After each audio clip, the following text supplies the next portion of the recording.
Afghanistan, the land where it is said God only comes to weep.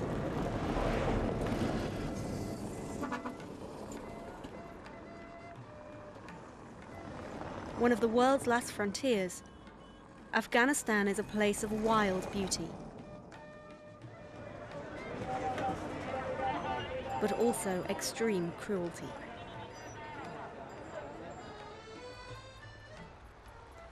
Afghan children cannot remember a time when wars were not being fought on Afghan soil.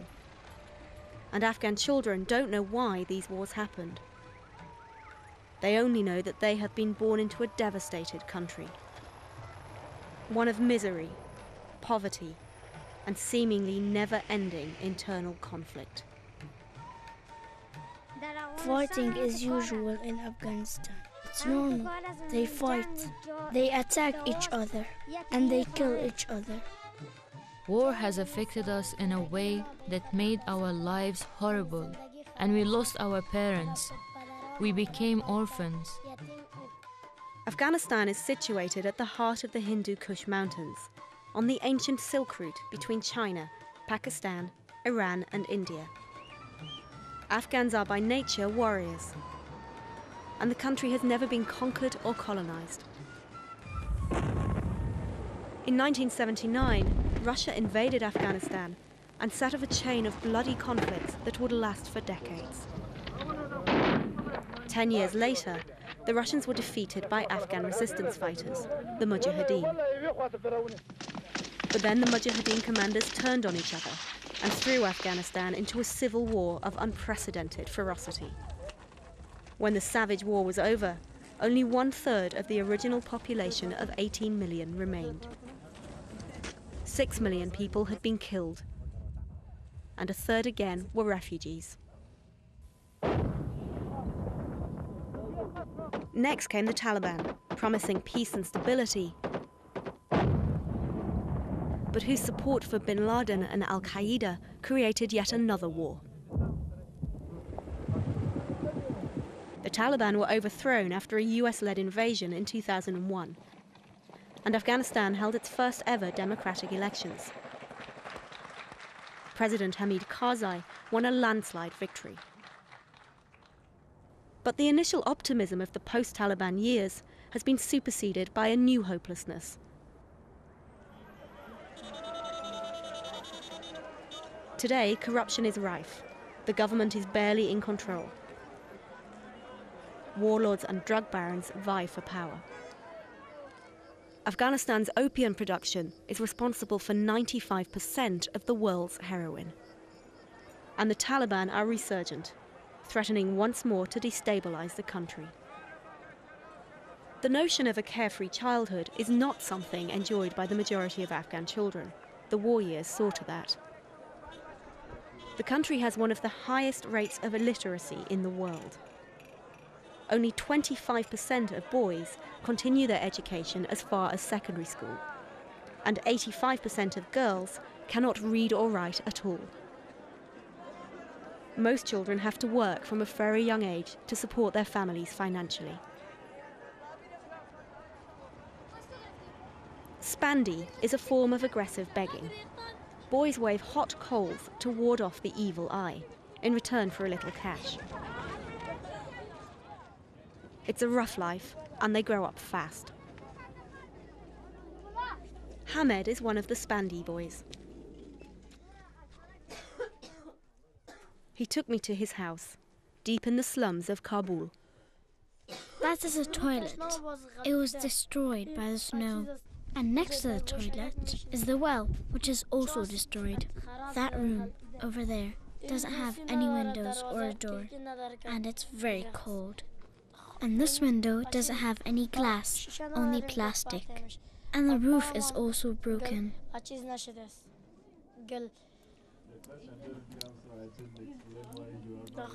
It's very cold in my house. I have one brother and 4 sisters. We don't have proper shoes or sandals. Sometimes we don't even have bread or wood at home.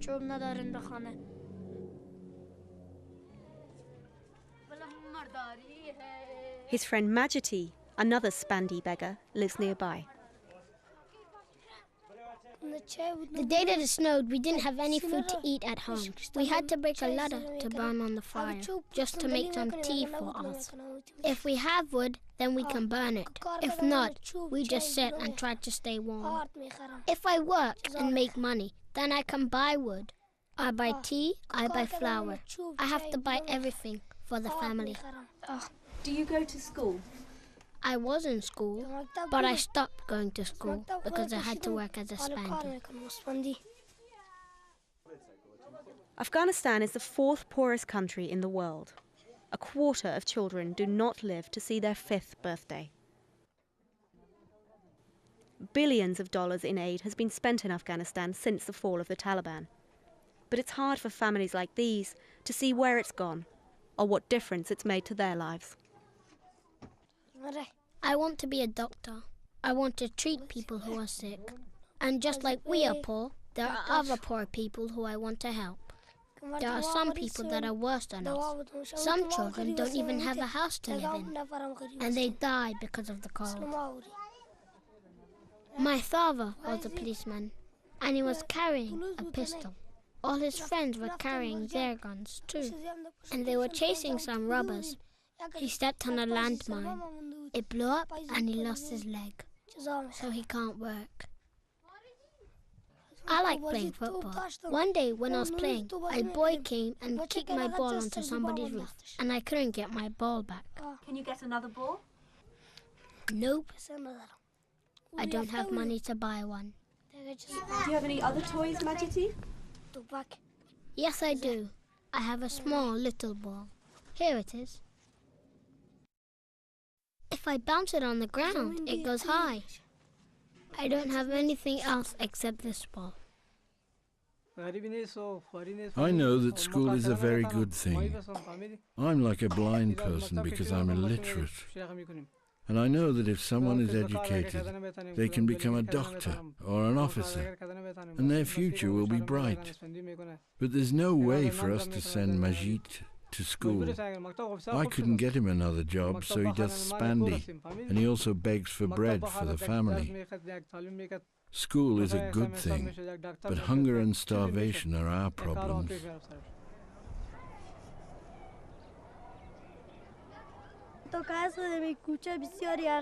You see this neighborhood? It's not very good for children, is it? Some children have clothes, but some don't. That's why some of them get flu and they become sick.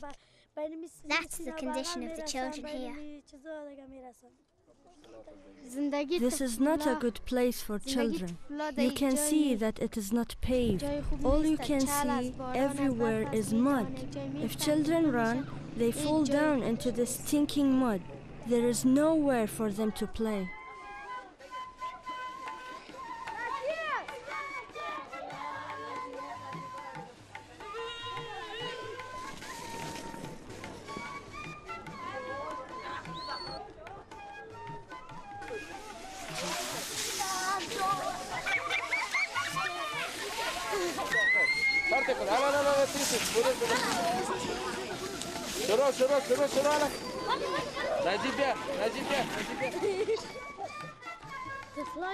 Children in other countries have everything.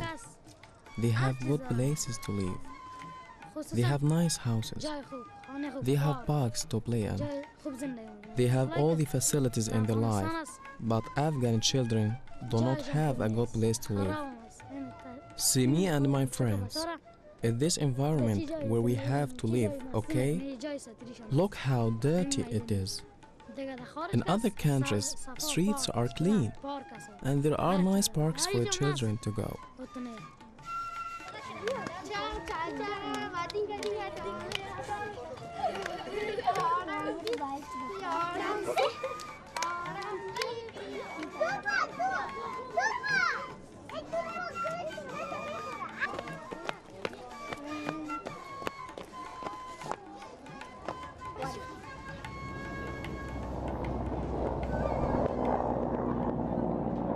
Today, American and NATO forces hold a fragile peace in Kabul. But in the south, and especially along the border with Pakistan, battles between foreign soldiers and Taliban fighters are a daily occurrence. It's thought hundreds of children have been killed in mistakes made by NATO and US troops.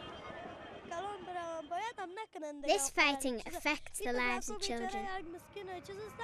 But these children are already miserable and poor. People should not fight. They mustn't fight anymore. It was the Taliban who used to fight before. But I don't know who's doing the fighting now.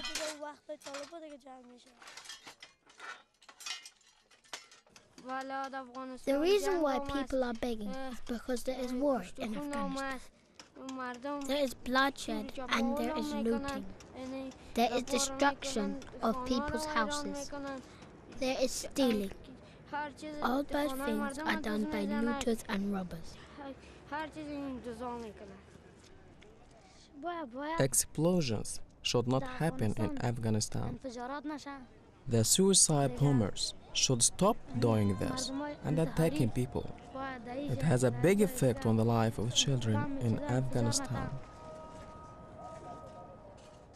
By the time I become a big man, I think Afghanistan will be peaceful and rebuilt, and it will not be destroyed again. The children will not allow it. I do not agree with my brother. There will always be war in Afghanistan. Afghanistan is one of the most heavily mined countries in the world. There are still an estimated 10 million anti-personnel mines scattered in the country, ready to explode under whoever steps on them. Around 600,000 Afghans are thought to have been killed or maimed by mines. And it's children who are most at risk. At the emergency hospital in Kabul, over 20 children arrive for treatment every month. The hospital holds the only intensive care unit in the entire country. The government should bring comfort to people. There is no work here. The government should provide work for people. That's why people are begging in the streets. Life is a daily scavenge for survival. One person's rubbish is another's food. And the trash is fiercely fought over.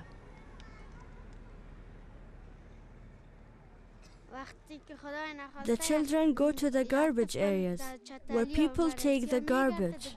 They get sickness, they get different diseases like malaria, headache or stomach ache and things like that. And if the father does not have any money, then of course the child dies from the sickness. Do you know children who have died or have been sick? Yes, a little boy in our neighborhood was sick. His father was jobless. He didn't go to work. His sister was sick, and his mother was also sick. Everybody was sad about this little boy, but they had no money for medicine. This child finally died at midnight. Then they took him to the doctor, but the doctor said, "This child is dead. Why did you bring him to me? He's already dead." And then they buried him in the graveyard.